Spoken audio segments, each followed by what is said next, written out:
pacientes que normalmente no tienen tanta patología, pero existen algunos que sí lo tienen y tienen problemas neurológicos, neurológicos, etc. El riesgo cardiovascular, tenemos es el que más estudia. Basta tener una buena historia clínica para conocer una importante información y saber y certificar el riesgo del paciente. Tanto es así que solamente utilizando la anamnesis y el examen físico, sin echar de mano los exámenes auxiliares, sean complejos o no lo sean, uno ya casi se acerca a certificar el riesgo. Es de vital importancia este elemento, puesto que parte del riesgo cardiovascular tiene mucha importancia en los pacientes que tienen cardiopatías isquémicas. Y de aquí se pueden transmitir dos cosas. Que puede estar relacionado al tipo de cardiopatía y su clase funcional, a la diversidad intrínseca del procedimiento propiamente dicho, y a la hora de cardiopatía isquémica existen tres bloques. Son pacientes que pueden ser asintomáticos y que tienen solamente un antecedente de infarto de miocardio. El otro grupo, los pacientes con angina, estable o inestable, y finalmente los pacientes asintomáticos pero que tienen una cardiopatía isquémica poca. Entonces no olvidar estos tres grupos. El riesgo anestesiológico, también todo procedimiento de este tipo arrastra un riesgo importante también. Y obviamente incluso cuando se sufren las consecuencias pueden ser más catastróficas incluso de las propias del acto quirúrgico. Tanto es así que los pacientes pueden fallecer en el acto quirúrgico producto de una mala estrategia en lo que respecta a la evaluación anestesiológica. Por ejemplo, tenemos un paciente que tiene cuellito corto, gordito, 120 kilogramos. A las cosas podemos, al abrir la boca se ve un malatate de tipo 4, es decir, se ve a las cosas el paladar duro, y si el anestesiólogo no toma una estrategia adecuada, le coloca los medicamentos que sirven para inducir el acto anestésico, al momento de intubar no lo puede intubar. El clásico tubo endotranqueal es casi imposible introducirlo en estos pacientes. ¿Y qué alternativa tiene? Pues tiene otras alternativas para el manejo de una vía aérea difícil. ¿Y cómo se conoce esto? Pues haciendo un examen físico antes de operar al paciente en la visita anestesiológica. Si no se percatan en el momento que sucede el problema, pues ponerle a buscar un dispositivo avanzado puede representar un serio problema. Por eso es importante conocer la historia previa del paciente antes de operar. Existen circunstancias donde hay que ir corriendo cuando el paciente está en la operación. Ya de seguro un grupo de estudiantes que estuvieron conmigo hace poco llegó un herido de bala, ¿no? ¿Tiene para un extremadamente grave, nos demoramos 5 minutos y hasta la tercera. ¿Qué hicimos? Refresconomía, toracotomía, nefrectomía, ramas intestinales, una serie de procedimientos. ¿A él le vamos a hacer riesgo quirúrgico? No. Impera más la emergencia, la situación que amenaza la vida del paciente. Muy bien. Otros pacientes, cuando tienen un problema de ese tipo respiratorio, por ejemplo, implica también hacerles un riesgo neumológico. Les recuerdo que estas características son las más importantes para el riesgo. Pero, evidentemente, en la emergencia, la gran mayoría de pacientes es difícil hacerlos. ¿Por qué? Porque la espirometría se hace de emergencia, ¿no? Pero ahí es de manera electiva. Y los pacientes que son titulares de cirugía electiva, creo que sí se ajustan a esta evaluación. Los pacientes de urgencia o de emergencia son casi imposibles de hacerlos. Hablar del riesgo quirúrgico, existe una diversa clasificación. En esta lista se observa la que más se usa, o quizás la que se reporta con más frecuencia en la literatura. El ASA, ampliamente conocido, ¿no? El ASA. Hay una clasificación de la New York Heart Association, de la Sociedad Canadiense, el Goldman, el DESCI. Hay una clasificación de la Academia Americana y las fuerzas de apoyo también de la Academia Americana de Cardiología. La misma clínica famosa Johns Hopkins tiene su propio riesgo. El ASA, como repito, es ampliamente conocido. No es tan difícil de aprender. El primer ítem, el tipo 1, es el paciente que normalmente no tiene ninguna dolencia, no tiene ninguna enfermedad que lo limite funcionalmente. Por ejemplo, hoy, casi a las 8 de la noche, a las 7 de la noche, empiezo a dolor abdominal agudo, tengo 20 años, 7 horas más de evolución, sospecha con apendicitis. No adolezco ninguna enfermedad de fondo, violento ese tipo. Diferente sería un paciente de 70 años, como el que vimos en la mañana, sus compañeros de la mañana. ¿Han venido? ¿Qué paciente vimos en el hernia seco? ¿Qué problema tenía? ¿Por qué venía con cardiografía el paciente? Tenía un SB anterior. ACVs de cerebrovascular, pero el paciente que tenía un problema cardiovascular había tenido un antecedente de infarto. El infarto había sucedido aproximadamente hace 4 meses. Ya vamos a ver por qué es importante esa lectura, ¿no? Pero en ese caso, un paciente que tiene una enfermedad que puede limitarnos, a veces en una condición grave, ya tenemos un ACV. Y el paciente que está extremadamente grave, prácticamente en coma, y que es tributario de donar órganos, es un ACV. Este cuadro nos permite apreciar de que mientras más incremente el ASA, también obviamente la morbi-mortalidad, ¿no? Aquí se compara la clasificación funcional, la clasificación de New York versus la de Canadá, son muy parecidas a algunos pequeños cambios, ¿no? Sus características con respecto a morbi-mortalidad, si tomamos por ejemplo este bloque, una clase 3 de ambos clasificaciones, tienen estas posibilidades de tener complicaciones con respecto a esto. Aquí nos importa la clasificación multifactorial, la que clásicamente utilizamos es el Goldman. Se lo compara nuevamente con la sociedad canadiense, pero recordemos que el Goldman tiene estos índices: 1, 2, 3, 4, 5, 6, 7, 8, 9. En total, ¿cuánto suma? 53. Entonces, cuando uno hace la historia y examina, en los exámenes, en este caso electrocardiográficos incluso, hace un puntaje, ¿no? Ese puntaje va a sumar, que va a ser, este es el DESI, se me acuerda del sentido del Goldman, pero en el Goldman se ven ahí las sumatorias y clasifica en clase 1, clase 2, clase 3, clase 4, ¿verdad? La clase 1 prácticamente tiene por debajo del 1% de complicaciones. La de clase casi 4 llega casi a un 40-45% de mortalidad. ¿Y cuál es el principal problema del Goldman, de los pacientes, si buscamos en la información? ¿Cuál es el principal problema? Aquí, miren esta imagen está aquí. Entonces, el antecedente de infarto en un paciente con un Goldman evaluado son problemas cardiovasculares. Y además, obviamente, aquellos elementos que nos iban a apreciar signos de que la incurgitación yugular y insuficiencia cardíaca, ¿ya? Entonces, insuficiencia cardíaca y antecedentes del problema de la pared miocárdica son los que más puntos tienen en el Goldman. Aquí se representa, como lo decía, mientras más crece el Goldman, tiene más problemas. El DESI es muy parecido, aunque es más fácil de interpretar. Si escogemos que hay un paciente que suma en este puntaje entre 11 y 15, por ejemplo, en líneas generales, un paciente que tiene por debajo de 10 tiene un escaso riesgo comparado a los demás. El índice de LIC, como lo mencionábamos en la diapositiva inicial, se hizo un estudio muy científico, muy grande a nivel mundial, que contemplaba estos parámetros. Pero el índice de LIC solamente hizo los mismos ítems, excepto de edad, de fibrosis. Y nuevamente, al hacer la sumatoria de los factores que puede tener el paciente, es una clasificación.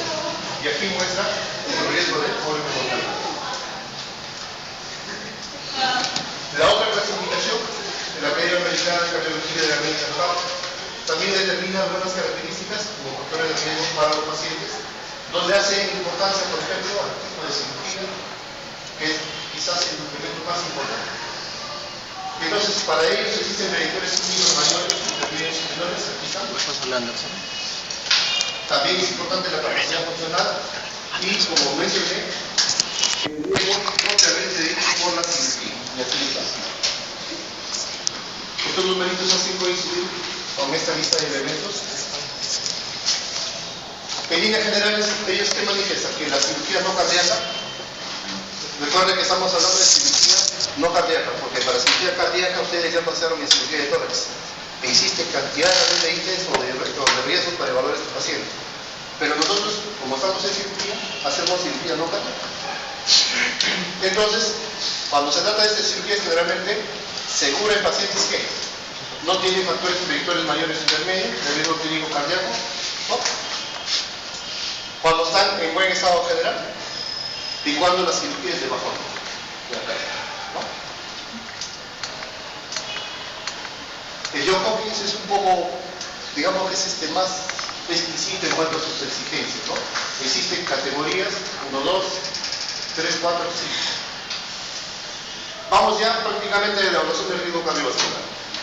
En la guía del Hospital Belén se contempla hacer una diferencia entre pacientes mayores de 40 y menores de 40.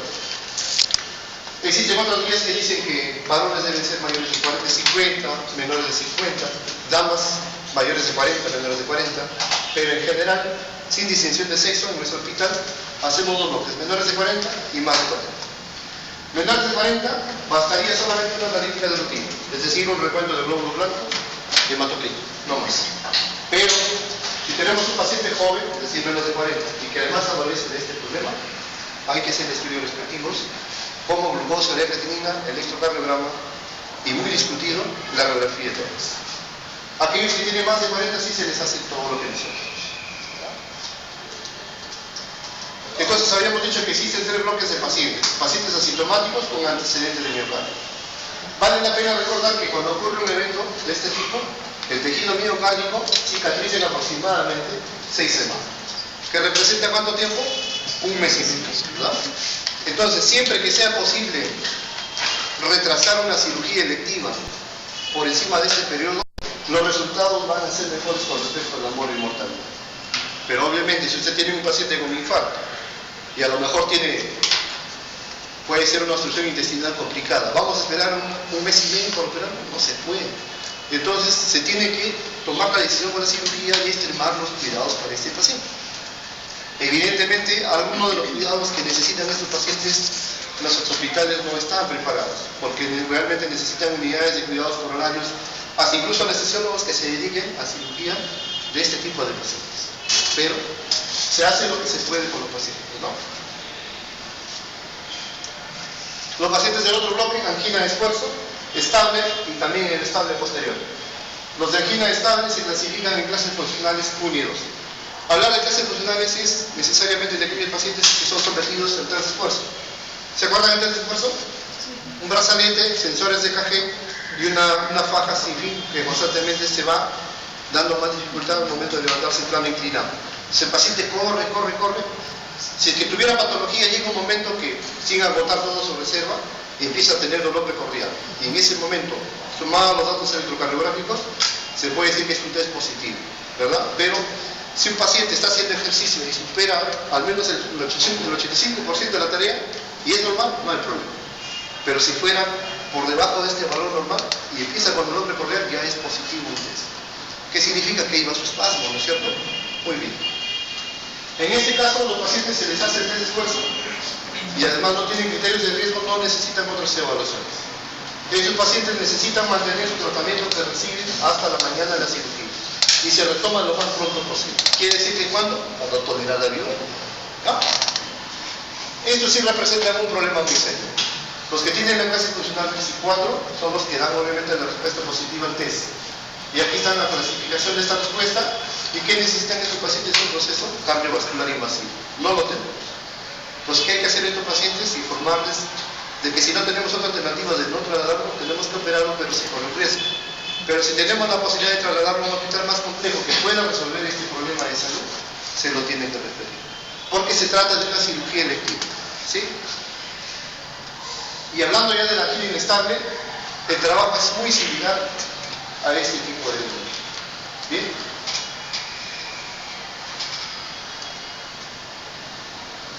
Y el último bloque, los pacientes asintomáticos con factores de riesgo. Es decir, aquellos que puedan tener una cardiopatía isquémica. Estos pacientes se clasifican por su clase funcional. ¿Cómo se obtiene? Historia clínica nuevamente. A estos pacientes no es necesario someterlos al test diagnóstico de la ergometría. Durante el acto quirúrgico se mantendrán las mismas alternativas con respecto a la clase funcional de la angina 1-2. ¿Qué es cierto con la aspirina? Con usuarios de aspirina. Realmente en estos últimos años se ha venido discutiendo arduamente si es que el usuario de aspirina le suspendemos la aspirina, no le suspendemos la aspirina.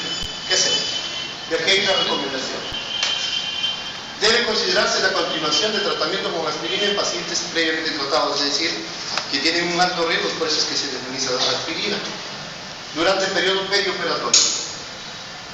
Y hablar del periodo perioperatorio es hablar antes de la cirugía y después de la cirugía para volver a iniciar el tratamiento. ¿Sí? ¿Qué se recomienda? Se recomienda suspenderle, en el caso de la aspirina, entre 72 horas antes y 48 horas después de la cirugía. Vuelvo a repetir, siempre que hablamos de cirugía electiva se hacen esas medidas, pero cuando estamos de emergencia, lo único que se hace es valorar si es que la suspensión de la aspirina en un paciente representa un beneficio antes que un problema para el paciente. Si no, no es necesario suspenderlo, obviamente el día de la cirugía de emergencia si ya no lo puede continuar, pero sí se toman precauciones con respecto a los problemas que pueda provocar la aspirina. ¿Qué produce la aspirina? Produce problemas con la plaquetas, ¿cierto? Entonces, si es que hubiera un problema, ¿qué hay que hacer en esta circunstancia cuando uno tiene problemas con la aspirina? Y hablar de problemas es de sangrado, obviamente, ¿no? En cirugía abdominal, el sangrado es muy raro por el uso de aspirina. En cambio, en cirugías que tienen que ver con caderas, rodillas y con cirugía neuroquirúrgica, ahí puede haber problemas. En el otro caso, solo se recomendará interrumpir la aspirina en pacientes que son previamente tratados, en los que el control de la verbosasis se hace sumamente difícil. Si usted está en un hospital que no tiene ni plasma fresco congelado, no tiene plaquetas, no puede correr riesgo. Tienes que suspenderlo. Con los anticoagulantes también es una circunstancia muy parecida. Y aquí lo que quizás el fármaco modelo que resalta a la explicación es la warfarina, que es en realidad un antagonista de la vitamina K, ¿cierto? Y aquí también hay que hacer énfasis a evaluar la calidad o, en pocas palabras, el tipo de riesgo, el tipo de paciente que pueda tener el riesgo de enfermedad tromboembólica. Y existen pacientes que tienen bajo, moderado y alto riesgo. En este caso, para valorar ese aspecto, aquí tienen esos elementos: factores de riesgo de la enfermedad tromboembólica venosa, generales asociados a la cirugía, a condiciones médicas. Aquí existe un estudio que el modelo de Camille es un gran estudio que se hizo por el año 96 aproximadamente, donde se valoraban los factores de riesgo, dándoles una clasificación de 1 punto, 2 puntos, 3 puntos y 5 puntos. Entonces, cuando uno revisaba los elementos que pueda tener el paciente, hace la sumatoria y tiene esa clasificación. ¿Sí? Y eso es lo que hace mención este cuadro de aquí. ¿De acuerdo? En pocas palabras, aquel que tiene un riesgo bajo tiene una recomendación del tipo 1B o 2 en todo caso, utilizar solamente movilización temprana y medidas de compresión intermitente. Nosotros, como no tenemos medidas de compresión intermitente, tenemos vendaje elástico, aunque realmente el vendaje elástico no forma parte de la formación, pero sí las vendas de compresión intermitente. Y aquel paciente que tiene un riesgo moderado o alto se beneficia mucho del uso de heparinas de bajo peso molecular, comparadas con las heparinas de última generación y comparadas también con la heparina no fraccionada, la heparina sencilla, sólida como se dice, ¿no?